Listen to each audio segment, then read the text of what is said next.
What is going on, everyone? Jeremy here from Unsleeved Media with some news to break on the Hour of Devastation Invocations. We have 22 invocations spoiled, and I thought I would go over them with you a little bit and try to analyze a little bit about their worthiness as an invocation and maybe how the treatment was, and also share some interesting news. I actually had dinner when I was out at GP Vegas with a couple of artists, long-time artists that were there in booths. Definitely great dudes. I'm going to work with them on some projects here on the next couple weeks, and also a big-time art collector. And the question was asked to them, hey, what do you think about the treatment of the art in these new card frames? And I thought their response was pretty interesting. Both of them kind of said, hey, we don't have really any strong opinion because it's not our art. But definitely, you know, the question was posed in a way, not by me, but someone else who was having dinner with us, another art collector, how they felt about, it actually might have been Rudy, I think, how they felt about how the art getting kind of shrunk down. You know, as the artist, I could definitely see how you might have an opinion of that, but I was definitely surprised how both of them were kind of like, hey, it's not our art, and it's hard to have an opinion. Maybe that was like a really just savagely politically correct answer. It's hard to say, but I thought they would be more disappointed in that they shrunk down. But let's get right into it. We start with Armageddon. Definitely flavorful 4 Hour of Devastation. It's very nice to see it. The treatment of it is pretty good. And again, I'm going to share like my opinion on the art, but also hopefully preface it by saying like I'm not an art critic. I'm just a fan of the game. I think that this particular art with the card frame colors goes pretty good. And then we have Avatar of Woe. Pretty interesting card, an 8 mana creature with the 6/5. If there are 10 or more creature cards in total in all graveyards, Avatar of Woe costs 6 less to cast. It has Fear, which is awesome because that's an old school ability back from when I was a wee lad. Pretty cool overall. Again, the color of this card, I think, goes well with the card frame. I do wish it was bigger, yes, but I could say that about everything. Then we have Blood Moon. Very, very smart invocation. I think Wizards of the Coast this time around really picked some good invocations. It was pretty savage seeing a lot of the invocations from Almond Cat be worth like $20 or less.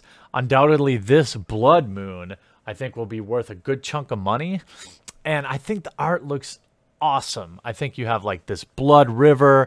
I'm not a fan of having the Bullis Horns in every single art, but maybe you are. Maybe you think that's flavorful. And I don't want to get into an argument over art.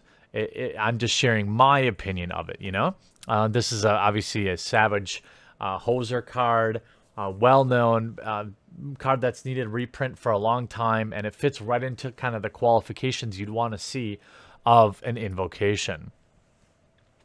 Now we have, geez, I wish I could even read half these cards because it's so savage. I think this one is Boil.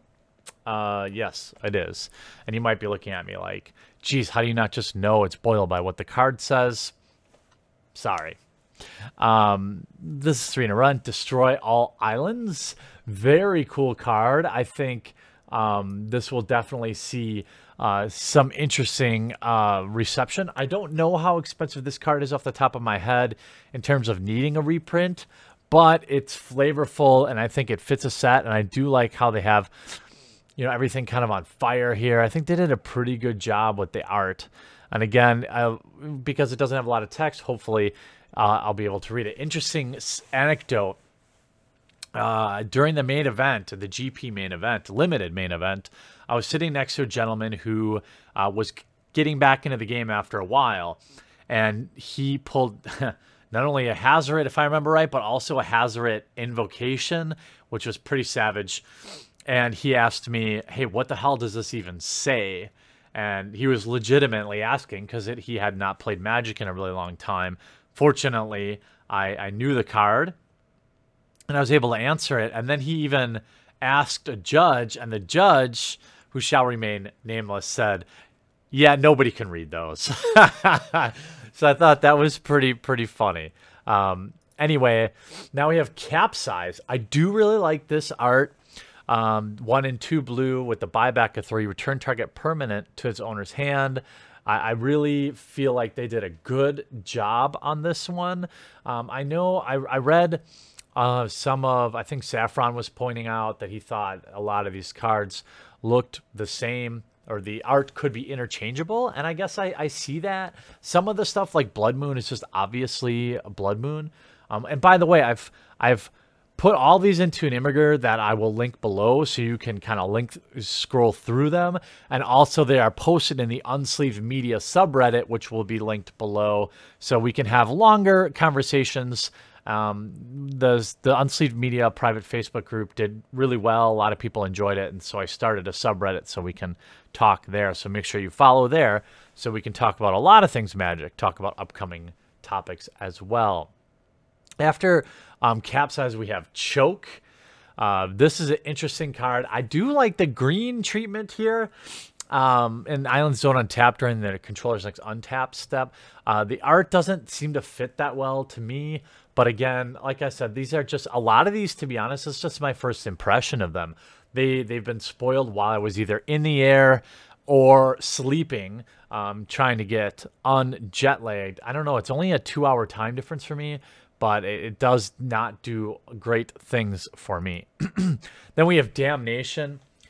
Perfect invocation, makes total sense. Destroy all creatures that can't be regenerated. Here we have Nicol Bolas on the art. I like that kind of Black Moon invocation one, art for Damnation. I don't care for the Nicol Bolas on Damnation, but it does fit flavor-wise, so that's interesting. We have Desolation Angel. This one, very, very good. I saw the original artist tweeting out a full art version of this that was, I mean, very beautiful. And the thing about Magic art, and one of the things about being at a GP that I really like, is when you go, you can see like the full prints. I got a couple prints when I was there, and a fan actually gave me a Harmless Offering print, and you really, really appreciate seeing it out of this card frame. Then we have Diabolic Edict. Another pretty solid invocation. Again, I think they did a really good job picking this time. 1 in a black, target player sacrifices a creature. You know, we see this kind of card right now with the Trial of Ambition, the Black Trial. Probably said the wrong one. And then we have Doomsday, triple black. I do love that they have all the like really savage, destructive Armageddon type of cards in Hour of Devastation. Flavor win. Search your library and graveyard for 5 cards and exile the rest. Put the chosen cards on top of your library in any order. Lose half your life rounded up. That card, I mean, they just don't print them. They just don't print them like that anymore. It's just not going to happen. Then we have Forbid. 1 and 2 blue, buyback, discard 2 cards, and it gets the counterspell. Very cool. Not a bad art. I don't know how it relates, but you know, I don't know. Art is a, you know, in the eye of the beholder and all that. Then we have Lord of Extinction. The 5 mana Lord of Extinction. Its power and toughness are each equal to the number of cards in all graveyards. Very powerful invocation. And we have Mercy, or No Mercy, I'm sorry. Couldn't read it there. Looks like Row Mercy to me. Whenever a creature deals damage to you, destroy it. This is an interesting art. We have, like, what are these, Dovin folks? I don't know. They look like Dovin Bond. I don't know what that race is. I'm starting to get a little more into the lore, but it's hard to say. But that's a very interesting one. Now we have Omniscience. iconic card as well. When you cast spells from your hand, or you may cast spells from your hand without paying their mana cost. We saw this as a ultimate ability on a recent Planeswalker, I remember. I can't remember which one it was, though. A couple sets ago. Pretty gross. Was it Kiora? No, I can't remember now. Opposition. 2 and 2 blue. I'm glad to see a few more green cards, even though this one's blue. Tap an untapped creature you control. Tap artifact, target artifact, creature or land. Very strong lockdown card, enchantment. Then we have Shatter Storm. Now, I wish they would have reprinted Shatter Storm in an actual standard legal set, especially during vehicles. That would have been pretty spicy, and I don't think it would have been too overpowered. To see it as an invocation is good, I guess. There are better red cards that they could have picked, in my opinion. But again, this kind of fits the destroy all of the things theme. So Shatter Storm, I guess. It's not going to be, I don't think, one that people are really pumped to pull, but who knows, right? We have Slaughter Pact. This one's very, very good. I'm looking at the art in a bigger form on the left side of my screen. Looks stunning.